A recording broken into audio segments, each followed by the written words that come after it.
Le nouveau code foncier domanial revient avec une nouvelle toilette. Ce matin, Herman Anyambossou reçoit d'Andoura l'Est Arnaud Richmi Migan, juriste foncier, qui est d'ailleurs sur ce plateau déjà. Arnaud, bonjour. Bonjour monsieur. Herman Anyambossou, bonjour. Bonjour Ravali Para. Allez, dites-nous tout. Merci beaucoup. Richmi Arnaud Migan, bonjour. Bonjour. Vous êtes juriste foncier. C'est vrai que on connaît un peu l'amour du Béninois pour la terre. Le gars, il peut être dans un bas-fond, il dira je suis chez moi. Oui, bien sûr.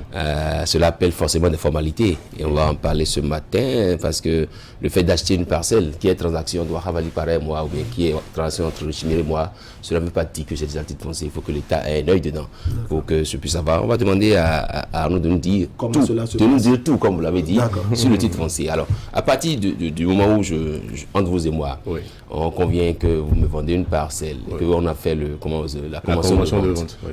Quelles sont les formalités qui nous conduisent à l'obtention du titre foncier? Merci M. Herman.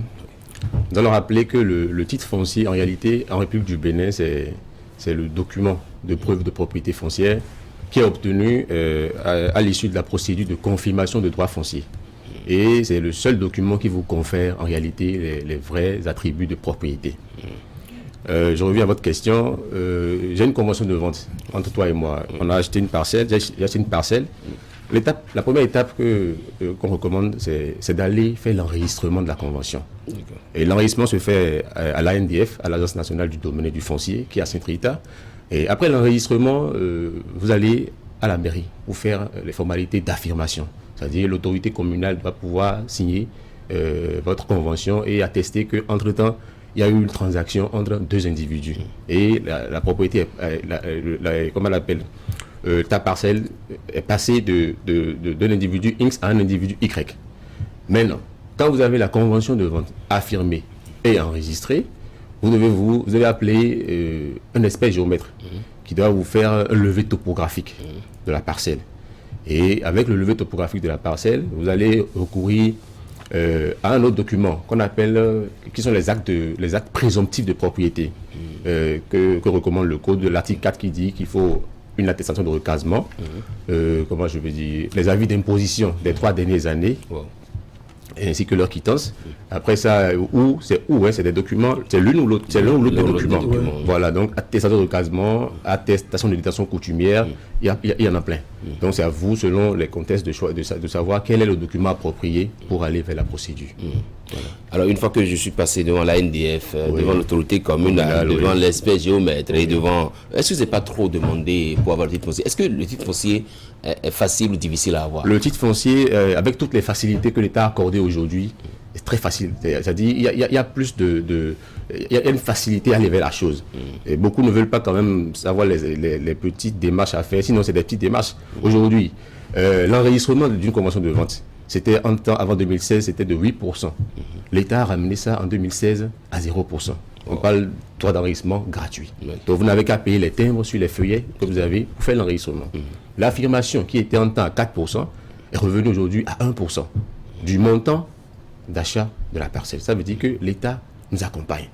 Et même le titre foncier, le délai, à l'époque on parlait de la direction des domaines, de l'enregistrement des timbres, les TF, ça prend du temps. Et il n'y a pas un suivi. Il a dit, comment je vais dire, la structure n'accompagnait pas en réalité les requérants. À moins que tu aies des relations précises, ça fonctionnait. Mais aujourd'hui, tout ça là a été balayé et la procédure est conduite dans un délai de 120 jours. 120 jours, vous avez fini. Vous avez fait le bondage contradictoire et puis le reste, les petites démarches, géomètre, mairie, il faut signer le PV, tout ça là. Avant la signature à le régisseur. Voilà. On parle de titre foncier attaquable, inattaquable. Expliquez-nous ce que c'est. L'article 146 du Code dit que le titre foncier est définitif et inattaquable. C'est le seul titre de propriété. Attaquable, c'est quoi? C'est des militaires qui veulent l'attaquer? Non, personne. Pourquoi on dit attaquable? En règle, c'est tout. J'ai une parcelle, j'ai une convention de vente, j'ai une attestation de recasement ou un certificat administratif.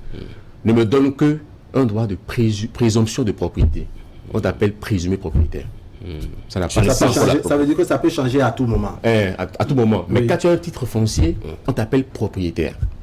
Donc, ce qui veut dire que tous les présumés propriétaires doivent quand même recourir à la procédure de confirmation de droit foncier qui a été réellement aujourd'hui allégée. Que dites-vous, quelle réponse donnez-vous à ceux qui pensent que oui, quand on a juste une terre et que ce n'est pas encore bâti, on peut toujours laisser ça pour le moment et attendre d'abord d'avoir un plan de commencer par construire et surtout d'avoir les moyens. D'avoir les moyens avant les moyens, non. Je dirais aujourd'hui que c'est comme vous faites un enfant. Moi, je dis souvent, le titre foncier, c'est comme l'acte de naissance d'un enfant.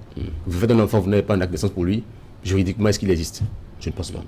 Donc, vous devriez, après avoir payé une parcelle, faire les formalités pour pouvoir avoir votre titre de propriété. C'est ce que notre loi en matière de code foncier domanial recommande. L'échéance 2023, ce que ça a prévu et c'est quoi cette échéance-là? 2023, en fait, c'est pour... Il y a une première loi, la 2013 01, qui a été votée en 2013. Donc, la loi, en fait, c'est pour... Ils ont mis... Il y a eu 10 ans. On donne 10 ans aux différents présumés propriétaires de mieux comprendre la chose, de venir vers la chose. Et l'État accompagne chaque jour avec différentes facilités. J'avais parlé tout à l'heure de droit d'enregistrement qui a été revu entre-temps et de l'affirmation. Aujourd'hui même encore, il y a eu un arrêté de 2020 encore qui a ramené les droits fixes. Parce que quand vous voulez faire un titre foncier, après les pièces que j'ai citées, il faut que vous payiez une provision. Et là, la provision est décomposée en droit fixe et en droit et les frais de bornage. Parce que quand vous déposez un plan et par rapport à votre dossier, nous, à la fin de la procédure, on envoie notre géomètre pour voir si est-ce que le plan que vous avez déposé par votre géomètre, nous ne le connaît pas, est-ce que c'est exact. C'est ça qu'on appelle la procédure de bornage contradictoire et c'est la procédure qui sanctionne le titre foncier. Je rappelle que vous parlez là de votre cabinet qui fait de telles actions sur le terrain. Oui, nous accompagnons ceux qui n'ont pas le temps. Tu n'as pas le temps de faire un titre foncier, tu nous appelles, on te fait toute la procédure jusqu'à l'obtention, même jusqu'à te ramener le document à la maison. S'il y a un climat de confiance qui s'établit entre nous en réalité. Voilà. Donc 2023, 10 ans, c'est que tout le monde puisse profiter des facilités que l'État a données afin que je puisse dire j'ai mon titre foncier, c'est très important. Oui. C'est vrai que j'ai fait la découverte de M. Migan au cours d'une activité. Ce qu'il a développé, ça ne va plus. J'ai voulu qu'il partage ça avec les gens parce qu'il n'a pas le facteur temps qui empêche beaucoup de gens à pouvoir accomplir les formalités en vue de l'obtention de leur titre foncier. Je pense qu'il est dans le secteur. On conclut que c'est indispensable lorsqu'on achète une parcelle, en tout cas un domaine, n'est-ce pas, qu'on puisse courir pour les formalités et entre autres choses, pour ne pas dire l'essentiel, c'est d'aboutir au titre foncier. Pour avoir la garantie de ce que votre domaine fait de